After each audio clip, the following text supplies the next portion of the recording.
Back friends. सो आज की इस वीडियो में हम क्लास 12 का यूनिट नंबर 9 का चैप्टर 11 यानी कि बायोटेक्नोलॉजी प्रिंसिपल्स एंड प्रोसेसेस के बारे में जानेंगे। सबसे पहले हम ये देख लेते हैं कि हम इस चैप्टर के साथ साथ और क्या डिस्कस करेंगे या फिर आपको और क्या क्या चीज प्रोवाइड की जाएंगी।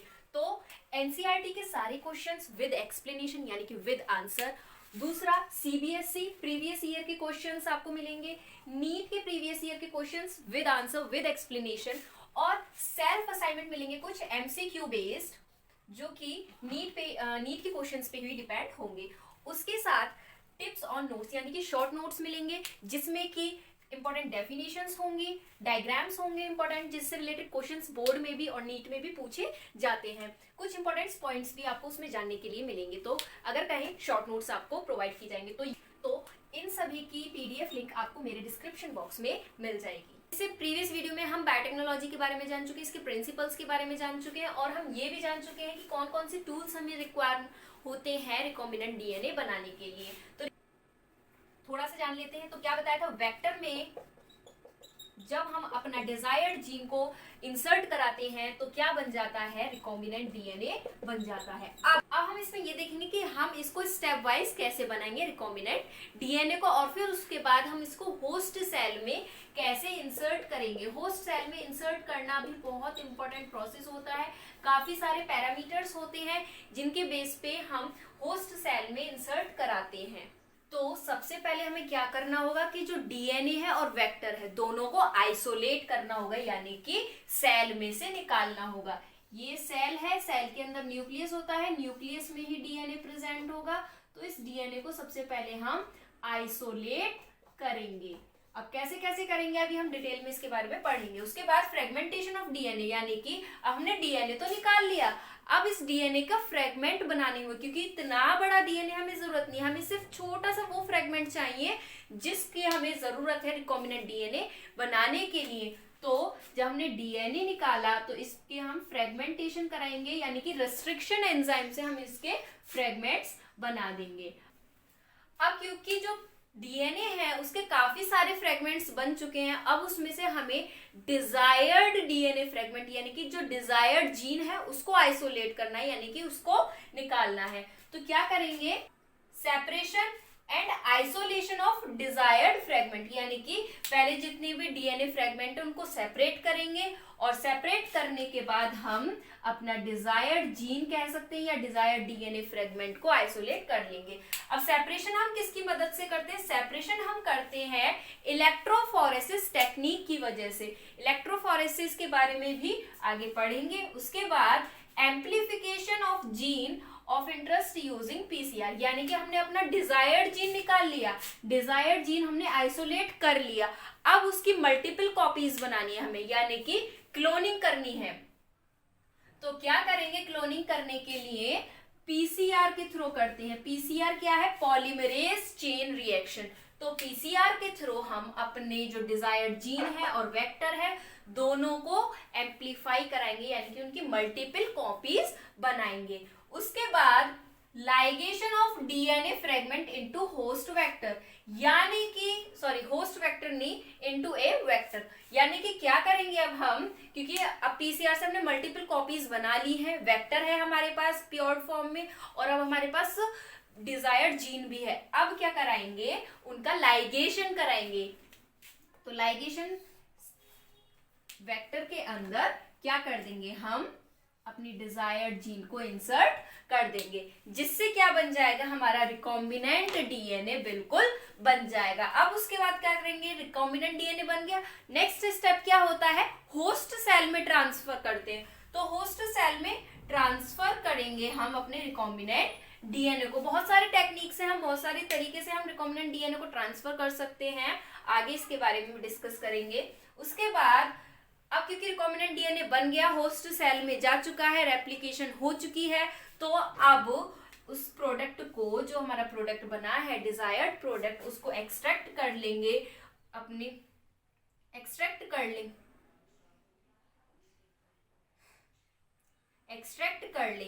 डिजायर्ड प्रोडक्ट को। एनसीईआरटी में एक्सट्रैक्शन ऑफ डिजायर्ड प्रोडक्ट की जगह लिखा हुआ है डाउनस्ट्रीम प्रोसेसिंग। तो डाउनस्ट्रीम प्रोसेसिंग में यही है कि हम अपने डिजायर्ड प्रोडक्ट को या तो डाउनस्ट्रीम प्रोसेस में यही है कि हम अपने डिजायर्ड प्रोडक्ट को कैसे आइसोलेट करेंगे। जैसे कि एग्जांपल है, अगर हमें इंसुलिन की जीन्स चाहिए तो इंसुलिन क्या है, हमारा डिजायर्ड प्रोडक्ट है, तो हम उसको कैसे आइसोलेट करेंगे। तो ये है पूरी समरी रिकॉम्बिनेंट डीएनए टेक्नोलॉजी में कि हम कैसे कैसे प्रोसीड करते हैं। अब इनको स्टेप बाय स्टेप डिटेल में जानेंगे। सबसे पहले आते हैं हम रिकॉम्बिनेंट डीएनए टेक्निक में स्टेप 1 यानी कि आइसोलेशन ऑफ डीएनए। डीएनए को हमें सेल में से आइसोलेट करना है। तो हम कैसे करेंगे, सेल है, सेल में क्या क्या होता है, न्यूक्लियस होता है, न्यूक्लियस के अंदर डीएनए भी होगा, आरएनए भी होता है, ठीक है। सेल में सेल वॉल होती है और कुछ प्रोटीन्स भी प्रेजेंट होती हैं। तो अब इतनी सारी चीजों में से हम अपने डिजायर्ड डीएनए को कैसे आइसोलेट करेंगे। तो कोई भी चीज अंदर से निकालने के लिए हमें बाहर की चीज को तोड़नी पड़ेगी। तो सेल वॉल को सबसे पहले हम तोड़ेंगे, यानी कि जो सेल वॉल होगी उसको डिसॉल्व करेंगे। अब हर लिविंग ऑर्गेनिज्म की जो सेल वॉल होती है वो अलग अलग तरीके से बनी हुई होती है। जैसे कि मान लीजिए अगर हम बैक्टीरियल सेल की बात करें तो बैक्टीरियल सेल को तोड़ने के लिए हमें कौन से एंजाइम की जरूरत पड़ेगी, लाइसोजाइम की। और अगर हमें फंगल सेल में से डिजायर्ड डीएनए लेना है तो फंगल सेल को डिसॉल्व यानी कि फंगल सेल वॉल को डिसॉल्व करने के लिए हमें किस एंजाइम की जरूरत पड़ेगी, काइटनीज की। और अगर प्लांट सेल होगी तो प्लांट सेल वॉल किससे बनी होती है, सेल्यूलोज से बनी हुई होती है, हेमीसेल्यूलोज से बनी हुई होती है। तो प्लांट सेल को डिसॉल्व करने के लिए यानी कि प्लांट सेल वॉल को डिसॉल्व करने के लिए हमें किसकी जरूरत पड़ेगी, सेल्यूलेज, हेमीसेल्यूलेज। यानी कि हेमीसेल्यूलेज क्या करेगा, हेमीसेल्यूलोज को डिग्रेड करेगा और सेल्यूलेज सेल्यूलोज को डिग्रेड करेगा। तो ये हो गया कि हम सेल वॉल को कैसे कैसे डिग्रेड कर सकते हैं। अगर पैक्टीन प्रेजेंट होगा तो पैक्टीनेज से हम कर सकते हैं, पैक्टीनेज एंजाइम के साथ ट्रीट करा के हम डिसॉल्व कर सकते हैं पैक्टीन को। अब उसके बाद प्रोटीन भी प्रेजेंट होगी सेल वॉल में, तो प्रोटीन को हम डिसॉल्व करते हैं प्रोटीएज एंजाइम की मदद से। अब क्योंकि आरएनए भी प्रेजेंट होता है तो आरएनए को हम रिमूव आउट कैसे कर सकते हैं, राइबोन्यूक्लिएज एंजाइम की मदद से। तो ये सभी एंजाइम्स के नाम हैं जिनसे हम सेल वॉल को या फिर प्रोटीन और आरएनए को डिसॉल्व कर सकते हैं। किस लिए, क्योंकि हमें डीएनए चाहिए। तो अब इन सबको एक्सट्रैक्ट आउट करके हम डीएनए को, अपने डिजायर्ड डीएनए को एक्सट्रैक्ट कर लेते हैं। ये जो डीएनए है ये अभी प्योर फॉर्म में नहीं है, तो डीएनए को चिल्ड इथेनॉल से ट्रीट कराया जाता है और उसके बाद जो रिजल्टेंट डीएनए होता है वो किस फॉर्म में हमें दिखता है, थ्रेड लाइक फॉर्म में दिखता है, जैसे कि आपको इस डायग्राम में दिख रहा है। अब दूसरा स्टेप क्या है, क्योंकि हमने अपना डिजायर्ड डीएनए सेल में से निकाल चुके हैं तो अब क्या करेंगे, उसके फ्रेगमेंटेशन कराएंगे। फ्रेगमेंटेशन क्यों कराते हैं, क्योंकि हमें अपना डिजायर्ड डीएनए फ्रेगमेंट या हम कह सकते हैं डिजायर्ड जीन हमें चाहिए होती है। तो हमने शुरू में ही पढ़ा था कि जो हमारा डीएनए होता है और जो हमारा वेक्टर होता है, हम इन दोनों की किसकी मदद से काटते हैं, रेस्ट्रिक्शन एंजाइम की मदद से काटते हैं। तो मान लीजिए ये है हमारा डिजायर्ड जीन ऑफ इंटरेस्ट, यानी कि डिजायर्ड जीन है ये हमारी, तो हमें ये चाहिए तो हम इसको किसकी मदद से काटेंगे, रेस्ट्रिक्शन एंजाइम की मदद से काटते हैं। अब क्योंकि ये डीएनए के अंदर कट लगाएगा तो कौन सा होगा, रेस्ट्रिक्शन एंडोन्यूक्लियस होगा। तो फ्रेगमेंटेशन हम किसकी मदद से करते हैं, रेस्ट्रिक्शन एंजाइम की मदद से करते हैं। और ऐसे ही वेक्टर में कट लगेगी तो वेक्टर में भी कट हम रेस्ट्रिक्शन एंजाइम से ही लगाते हैं। ये हो गया हमारा दूसरा स्टेप। अब हम आते हैं अपने थर्ड स्टेप पे। अब क्योंकि हमने जब अपने डीएनए को रेस्ट्रिक्शन एंजाइम से ट्रीट कराया तो क्या हुआ, डीएनए से बहुत सारे फ्रेगमेंट बन गए, कुछ छोटे हैं कुछ बड़े हैं, इस तरीके से बहुत सारे डीएनए के फ्रेगमेंट बन गए। अब हमने अपना डिजायर्ड डीएनए निकाल लिया, उसके फ्रेगमेंट्स भी करा लिए। तो फ्रेगमेंट किस तरीके से हुए हैं, ये एक डीएनए है पूरा, ठीक है। अब इसमें से क्योंकि हमने रेस्ट्रिक्शन एंजाइम से ट्रीट कराया तो बहुत सारे डीएनए के फ्रेगमेंट्स बन गए, छोटे साइज के भी बड़े साइज के भी डीएनए के फ्रेगमेंट्स बन गए हैं।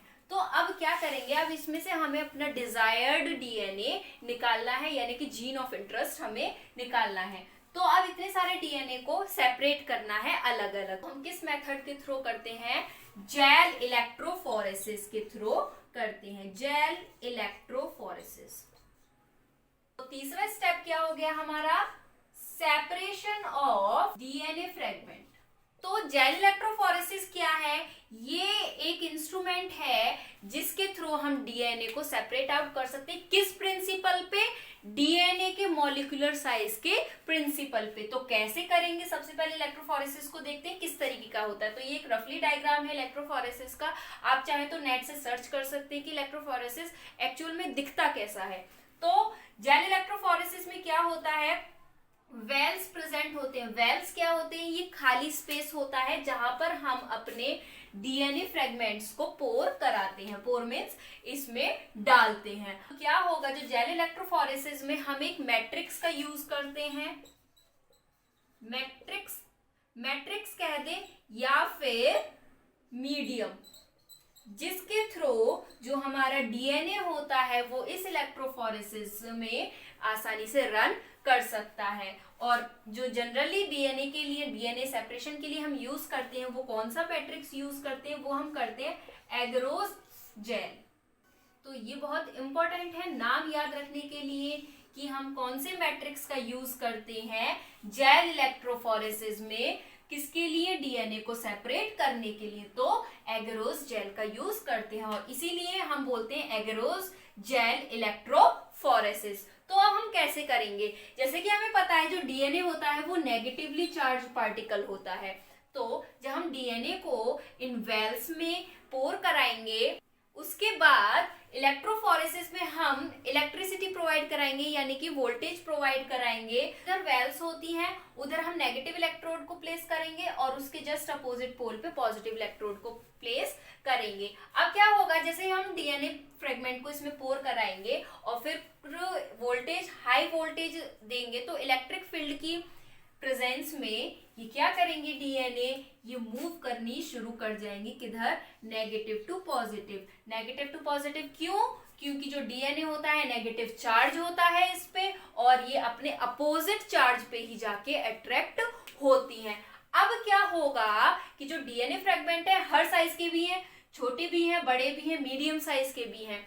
तो जो जितना छोटा डीएनए होगा वो उतनी जल्दी माइग्रेट करेगा, यानी कि उतनी जल्दी भागेगा। अब एक छोटा सा एग्जांपल ले लेते हैं, एक काफी भारी भरकम बड़ा सा आदमी है, एक दूसरा आदमी जो हल्का है, तो तेज कौन भागेगा, जो हल्का होगा, यानी कि जिसका वेट हल्का होगा वो भागेगा।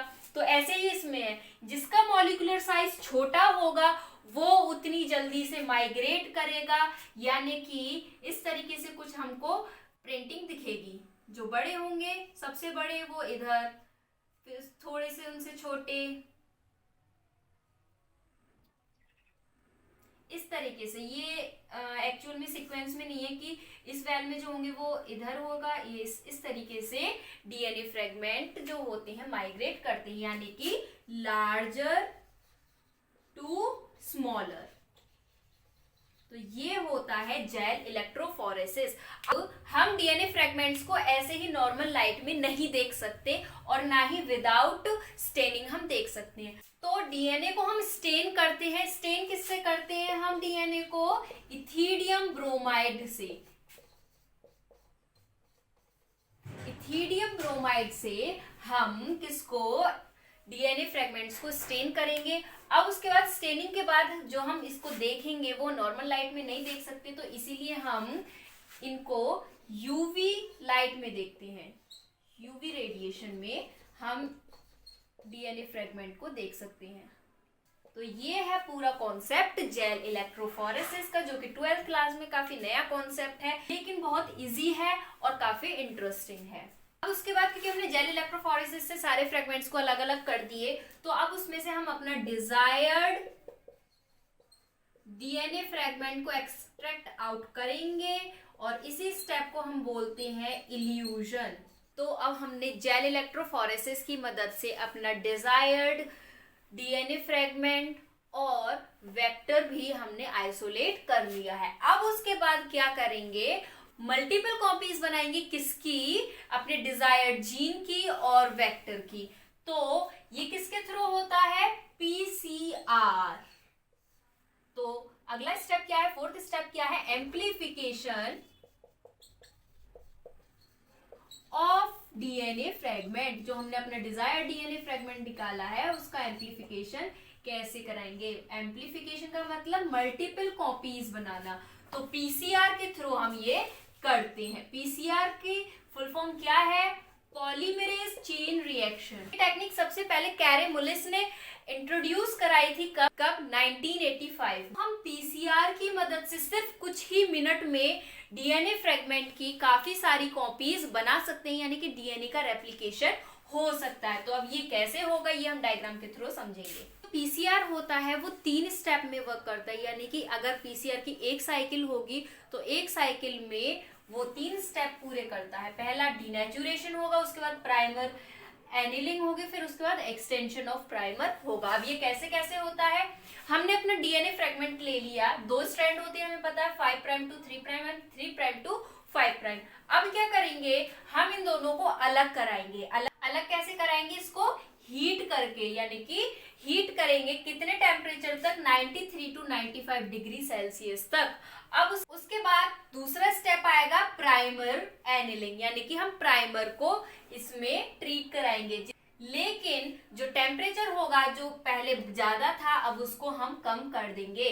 पीसीआर में टेम्परेचर बहुत इंपॉर्टेंट रोल प्ले करता है for the synthesis of proper DNA fragments. Third step होगा यानी कि एक्सटेंशन ऑफ प्राइमर, लेकिन उससे पहले हम डीएनए पॉलीमरेज से ट्रीट कराएंगे। उसके बाद जैसे हम डीएनए पॉलीमरेज इसमें डालेंगे तो जो प्राइमर होगा वो आगे एक्सटेंड होना शुरू कर देगा, यानी कि अपनी प्रोसेसिंग आगे कर देगा, जिससे कि क्या होगा, पहले एक डीएनए था अब 2 डीएनए बन गए, और इसी को हम बोलते हैं एक्सटेंशन ऑफ प्राइमर। तो ये हो गई पूरी एक साइकिल किसमें, पीसीआर में। तो ये जो साइकिल है काफी टाइम्स होती है, 30 टाइम्स 40 टाइम्स या कितने भी टाइम हो सकती है जितने तुम्हें फ्रेगमेंट चाहिए, और ये सिर्फ कुछ मिनट का ही खेल है। अब जैसे कि ह्यूमन बीइंग के अंदर होता है डीएनए का रेप्लिकेशन, उसमें भी तो ऐसे होता है, पहले जो डीएनए होता है वो अलग होता है, फिर उसके बाद रेप्लिकेशन शुरू हो जाता है, तो वो ह्यूमन सेल के अंदर हो रहा है, तो इसलिए हम उसको बोल रहे हैं इन वीवो। अब ये भी डीएनए का रेप्लिकेशन हो रहा है तो हम इसको बाहर करा रहे हैं, ह्यूमन सेल से बाहर करा रहे हैं, लेबोरेटरी में करा रहे हैं, लार्ज स्केल पे करा रहे हैं, तो ये है इन विट्रो प्रोसेस। अब क्योंकि एक साइकिल में 2 बने, ऐसे ही दोबारा से इनका होगा, ये दोनों फिर से अलग होंगे, फिर उसके बाद इनका सिंथेसिस हो जाएगा कॉम्प्लीमेंट्री डीएनए स्ट्रैंड का। तो इसी तरीके से पीसीआर वर्क करता है और एक डीएनए स्ट्रैंड से बहुत सारी कॉपीज बन जाती हैं। अब हमने अपने वेक्टर डीएनए को और डिजायर डीएनए को दोनों को क्लोन करा दिया by the process of PCR. अब क्या करेंगे, अब हमारे पास वेक्टर भी है, डीएनए फ्रेगमेंट भी है, तो लास्ट हम देखेंगे लाइगेशन, यानी कि रिकॉम्बिनेंट डीएनए बनाने के लिए हम अपने डिजायर्ड जीन को और जो वेक्टर होगा इसको हम लाइगेट करा देंगे, और इससे हमारा बन जाएगा रिकॉम्बिनेंट डीएनए। अब रिकॉम्बिनेंट डीएनए बन गया, अब अगला स्टेप क्या होगा, अगला स्टेप अच्छे से पता है, अब हम इसको होस्ट में ट्रांसफर करेंगे। तो होस्ट में हम कैसे ट्रांसफर करेंगे, काफी अलग अलग मेथड है, इसको हम अब देखेंगे। तो अब अगला स्टेप क्या है हमारा, insertion of recombinant DNA into host।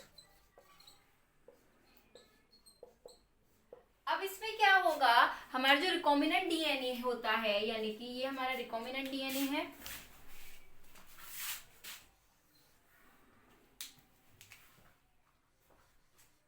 और ये हमारा होस्ट जैसे कि ई कोलाई।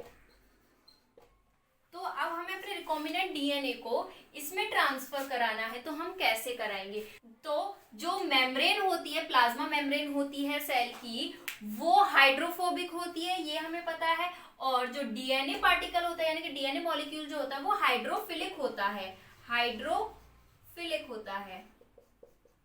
और मेम्ब्रेन हाइड्रोफोबिक होती है, जिसकी वजह से क्या होगा कि जो डीएनए मॉलिक्यूल है वो सेल के अंदर आसानी से एंटर नहीं कर सकता। तो इस चीज को ओवरकम करने के लिए हम क्या करते हैं, जो सेल होता है इसको हम ट्रीट कराते हैं डाइवेलेंट कैटायन के साथ। डाइवेलेंट कैटायन जैसे कि कैल्शियम।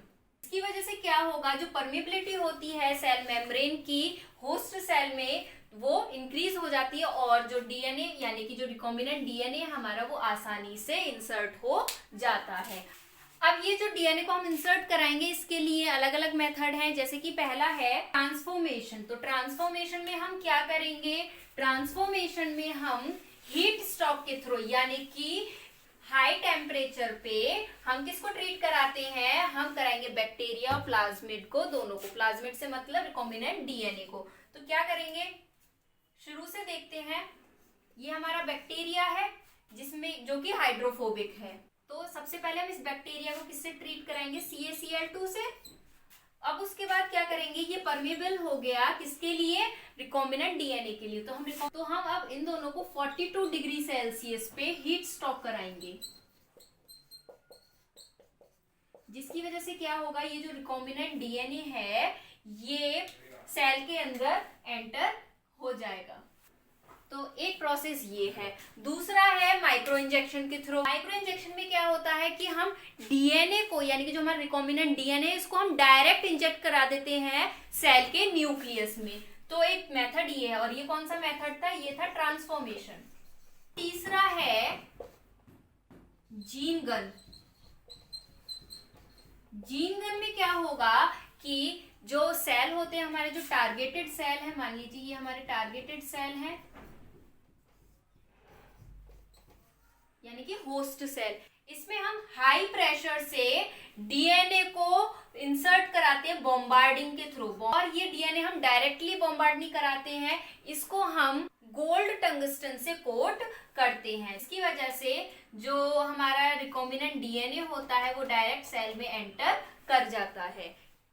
और इसको हम बायोलिस्टिक मेथड भी बोलते हैं, बायोलिस्टिक। और भी मेथड है जैसे कि डिसआर्म्ड पैथोजन वेक्टर। तो ज्यादातर जो जीन गन होता है ये हम किस तरह के होस्ट सेल में कराते हैं, ये हम कराते हैं प्लांट सेल में। और जो माइक्रो इंजेक्शन होता है ये हम किस तरह के होस्ट सेल में कराते हैं, हम कराते हैं एनिमल सेल में। और जो ट्रांसफॉर्मेशन होता है ये हम कराते हैं बैक्टीरियल सेल में। ये है insertion of recombinant DNA into host. अब हमें अपना डिजायर्ड जीन मिल चुका है, लेकिन क्योंकि हमें इस जीन को या फिर ये जो हमारा प्रोडक्ट है इसको लार्ज स्केल पे प्रोडक्शन इसकी करनी होगी ताकि मार्केट में इसका अच्छे से यूज हो सके। तो अगला स्टेप क्या होगा हमारा, ऑब्टेनिंग जीन प्रोडक्ट। तो हम अपना जीन प्रोडक्ट को लार्ज स्केल में किसके थ्रू ऑब्टेन करते हैं, ऑन लार्ज स्केल बायोरिएक्टर के थ्रू। बायोरिएक्टर के थ्रू हम इसको फर्मेंटर भी बोल सकते हैं। बस थोड़ा सा डिफरेंस है बायोरिएक्टर और फर्मेंटर में कि जो बायोरिएक्टर होता है ये हम मैमेलियन सेल के लिए भी यूज कर सकते हैं और बायोरिएक्टर में हम एरोबिक और एनारोबिक दोनों तरह के ही कल्टीवेशन कर सकते हैं, लेकिन फर्मेंटर में हम सिर्फ एनारोबिक ही फर्मेंटेशन करते हैं जिसमें कि हम बैक्टीरिया या यीस्ट इनको फर्मेंट करते हैं यानी कि कल्टीवेट करते हैं। तो ये थोड़ा सा ही डिफरेंस है दोनों में। अपने मेन पॉइंट पे कि जो बायोरिएक्टर होता है वो यूज किया जाता है अपने प्रोडक्ट को लार्ज स्केल पे प्रोड्यूस करने के लिए। तो ये बायोरिएक्टर किस तरीके का होता है, अगर हम पहले इसको डिफाइन करें तो कैसे, it is a large vessel containing raw material to be converted into specific product by specific microbe to obtain gene of product on large scale। यानी कि जो बायोरिएक्टर होता है वो एक लार्ज कंटेनर होता है, सिलेंड्रिकल लाइक होता है और इसमें हम अपना रॉ मटेरियल यानी कि प्रोडक्ट डालते हैं। जैसे कि हमारा डिजायर्ड जीन या जो भी डिजायर्ड प्रोडक्ट था हम उसको इसमें डालेंगे। एप्रोप्रिएट पीएच, टेम्परेचर, प्रेशर ये अप्लाई करते हैं बायोरिएक्टर में, जिसकी वजह से जो हमारा बायोरिएक्टर होता है वो हमारा डिजायर्ड प्रोडक्ट को लार्ज स्केल में कन्वर्ट कर देता है। बायोरिएक्टर का जो स्ट्रक्चर होता है कुछ इस तरीके का होता है कि इसमें मोटर लगी हुई होती है सबसे ऊपर, एसिड बेस और पीएच को कंट्रोल करने के लिए कंट्रोलर होता है, स्टीम फॉर स्टरलाइजेशन होता है यानी कि स्टरलाइज करने के लिए, और फोम ब्रेकर होता है क्योंकि फोम बन जाते हैं कभी कभी तो उसको ब्रेक करने के लिए होता है। और सबसे इंपॉर्टेंट चीज जो इसमें होती है वो होती है एजिटेटर। एजिटेटर सिस्टम होता है जो कि इसका मेन वर्क क्या होता है, ये ऑक्सीजन डिलीवर करता है पूरे सिस्टम में, जिसकी वजह से ये जो सिस्टम होता है या फिर जो हमारा प्रोडक्शन होता है वो ऑक्सीजन की प्रेजेंस में होता है। ये जो ऑक्सीजन प्रोवाइड कराता है यूनिफॉर्म अमाउंट में कराता है, तो कभी कभी ये एमसीक्यू में पूछ लिया जाता है बायोरिएक्टर में, वन वर्ड या एमसीक्यू में के हिसाब से ये इंपॉर्टेंट भी है कि जो एजिटेटर होता है उसका मेन वर्क क्या होता है, तो क्या होता है, it deliver oxygen in uniform manner. हमारा जो प्रोडक्ट है वो पूरा बन के रेडी हो चुका है, लार्ज स्केल प्रोडक्शन चाहिए तो वो भी हो चुकी है, लेकिन सबसे इम्पोर्टेंट चीज आती है और लास्ट स्टेप है कि हमारा जो प्रोडक्ट बना है ये देखना कि वो स्टरलाइज फॉर्म में है या नहीं। स्टरलाइज से मतलब कि वो बिल्कुल प्योर फॉर्म में है या नहीं, अनवांटेड जितने भी प्रोडक्ट हैं उसके साथ ना आ जाए, तो ये सब चीज देखते हैं और इस प्रोसेस को ही बोलते हैं हम डाउनस्ट्रीम प्रोसेस। तो अगर हम डाउनस्ट्रीम प्रोसेस को डिफाइन करें, कैसे करेंगे, process such as separation and purification of product after biosynthetic stage before the product is ready for making. तो डाउनस्ट्रीम प्रोसेस में कौन कौन से स्टेप्स इन्वॉल्व होते हैं। अब हमारा जो प्रोडक्ट है फर्मेंटर में है यानी कि बायोरिएक्टर में है, तो अब बायोरिएक्टर से हम अपना कल्चर को पहले निकालेंगे, तो कल्चर को हम पहले क्या करेंगे, सेपरेट करेंगे, और सेपरेशन के लिए हम काफी सारी टेक्निक्स का यूज कर सकते हैं जैसे कि फिल्ट्रेशन है, सेंट्रीफ्यूगेशन है, एक्सेट्रा। अब सेपरेट कर लिया हमने अपने प्रोडक्ट को, अब उसके बाद क्योंकि उसमें काफी सारे अनडिजायर्ड या अनवांटेड प्रोडक्ट्स भी होंगे, तो अपने डिजायर्ड प्रोडक्ट को आइसोलेट करेंगे और उसके बाद उसको प्योरीफाई करेंगे। बहुत सारे प्रोसेस है इसके भी प्योरिफिकेशन के लिए, जैसे कि डिस्टिलेशन, क्रोमेटोग्राफी भी हम यूज कर सकते हैं। अब उसके बाद आइसोलेट कर लिया हमने अपने डिजायर्ड प्रोडक्ट, प्योरिफिकेशन यानी कि प्योरीफाई कर लिया। अब उसके बाद हम उसको पैकेजिंग के लिए भेजेंगे, तो होने के बाद उसको कुछ टाइम के लिए स्टोर किया जाएगा। तो प्रिजर्व करने के बाद उसको सबसे पहले हम मार्केट में पहुंचाने से पहले क्लिनिकल ट्रायल कराते हैं। क्लिनिकल ट्रायल क्यों कराते हैं, क्योंकि अगर मान लीजिए मेडिसिन है या फूड है तो हम उसको डायरेक्ट मार्केट में नहीं बेच सकते, उससे पहले हमें ट्रायल की जरूरत होती है कि उसमें कोई डिफेक्ट तो नहीं है या फिर कोई कमी तो नहीं है या फिर हेल्थ को कोई नुकसान तो नहीं पहुंचा रहा। अब क्लिनिकल ट्रायल के बाद हम लास्ट स्टेप है मार्केट में सोल्ड आउट कर देते हैं। तो हमारा चैप्टर फिनिश। और जैसे कि मैंने आपको पहले भी बताया कि इस वीडियो के अगर आपको शॉर्ट नोट्स चाहिए यानी कि क्विक रिकैप चाहिए, डेफिनेशन, इंपॉर्टेंट डायग्राम्स और असाइनमेंट्स चाहिए, या फिर एनसीईआरटी क्वेश्चंस विद सॉल्यूशन और प्रीवियस ईयर के नीट के क्वेश्चंस और सीबीएसई के क्वेश्चंस विद सॉल्यूशन आपको मिलेंगे मेरे डिस्क्रिप्शन बॉक्स में, लिंक दी हुई है, A to Z आपको इस चैप्टर से रिलेटेड सब चीज मिल जाएगी और जो असाइनमेंट प्रोवाइड किया गया है उसके भी सॉल्यूशंस आपको मिल जाएंगे।